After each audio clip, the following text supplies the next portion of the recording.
আলোচনায় অগ্রগতি হচ্ছে, অত্যন্ত ইতিবাচক অগ্রগতি হচ্ছে।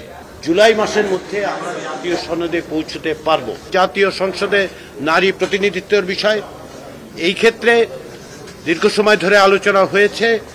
জাতীয় সংসদে নারীদের জন্য 100টি আসন স্থায়ীভাবে করার ব্যাপারে একমত হয়েছে সকলের।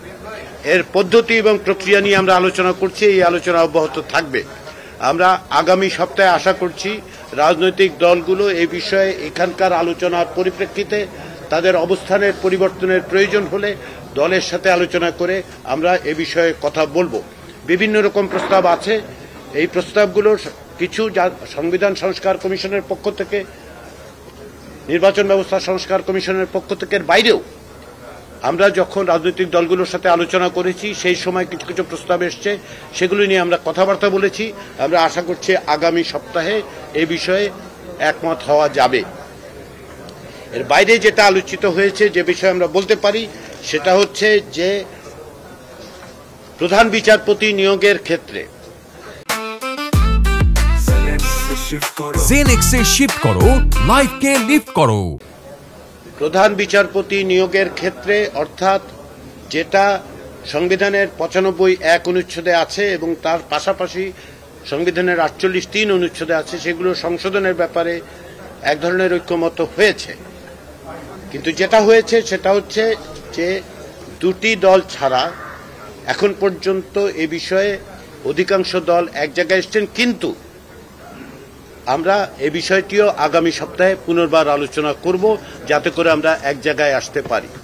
কিন্তু প্রধান বিচারপতি নিয়োগের ক্ষেত্রে বিদ্যমান ব্যবস্থা পরিবর্তনের ব্যাপারে ঐকমত্য প্রতিষ্ঠিত হয়েছে।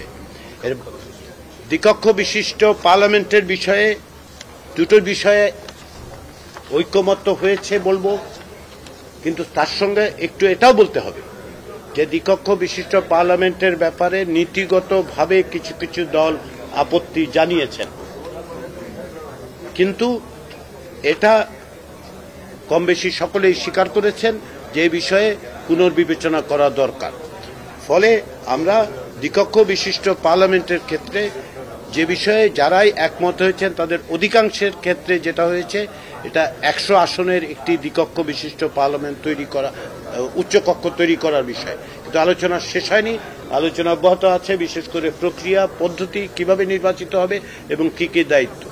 আমরা প্রতিদিনই কিছু কিছু অগ্রসর হচ্ছি, প্রতিদিন সব বিষয়ে সিদ্ধান্তে আমরা পৌঁছতে পারবো না, এরকম প্রত্যাশা আপনারা করবেন না যে আমরা প্রতিদিন এখানে এসে বলবো যে এই বিষয়ে আমরা একমত হয়েছি। আলোচনায় অগ্রগতি হচ্ছে, অত্যন্ত ইতিবাচক অগ্রগতি হচ্ছে, এবং আমরা আশা করছি যে জুলাই মাসের মধ্যে আমরা জাতীয় সনদে পৌঁছতে পারব এবং সেখানে অনেক গুরুত্বপূর্ণ বিষয়গুলোতেই আমরা ঐক্যমত্য প্রতিষ্ঠিত করতে পারব। সবাইকে জাতীয় ঐক্যমত্য কমিশনের পক্ষ থেকে ধন্যবাদ। জামাতের পক্ষ থেকে প্রতিনিধি আজকে উপস্থিত ছিলেন না, কিন্তু আমি যতদূর জানি সরকারের পক্ষ থেকে জামায়াতের সাথে যোগাযোগ করা হয়েছে। আমরা আশা করছি আমাদের পক্ষ থেকে জাতীয় ঐক্যমত্য কমিশন, আজকে ওনারা উপস্থিত ছিলেন না, কিন্তু আগামীকাল থেকে তারা উপস্থিত থাকবেন। আমরা সার্বক্ষণিকভাবে এই যোগাযোগ রাখছি সব দলের সাথে, শুধু জামাত বলে নয়, যখনই কোনো রকম পরিস্থিতি তৈরি হচ্ছে আমরা সব দলের সাথেই যোগাযোগ রাখছি যাতে তাদের অংশগ্রহণটা থাকে। ফলে আজকে জামাতের প্রতিনিধি উপস্থিত ছিলেন না, কিন্তু আগামীকাল থেকে থাকবেন, এটা আমরা আশা করি। তাদের পক্ষ থেকে আমাদের সেটা জানানো হয়েছে।